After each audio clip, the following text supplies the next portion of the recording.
জানাই, অনেক ভালোবাসা জানাই। আপনারা এভাবেই দীঘাকে ভালোবাসা দেবেন, এভাবেই দীঘার বুকে প্রতিবারের মতো ফিরে আসবেন, দীঘাকে সুন্দর করে তুলবেন।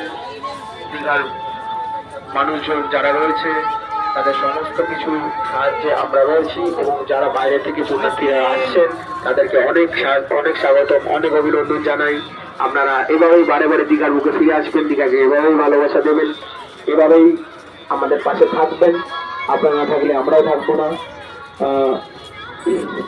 এটাই বলছি যে, এবং বাচ্চারা যারা রয়েছেন এবং বয়স্ক যারা রয়েছেন, ব্যক্তিরা রয়েছেন যারা তাদেরকে সাথে করে নিয়ে এসছেন, তাদেরকে ভালোভাবে দায়িত্ব সহকারে বাড়িয়ে ফিরিয়ে নিয়ে যাবেন, এবং যে কোনো কিছু প্রকারে তাদের সঙ্গ ছাড়বেন না। এবং যা কিছু সাহায্যে আমাদের সাথে আপনারা যোগাযোগ করুন। আমাদের দীঘা যুব তরুণ কংগ্রেসের পক্ষ থেকে এবং দীঘা ছাত্র পরিষদের পক্ষ থেকে আমাদের ক্যাম্প চলছে। আপনারা আমাদের সাথে যোগাযোগ করুন। কিছু রয়েছে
এবং জল গ্রহণ করুন।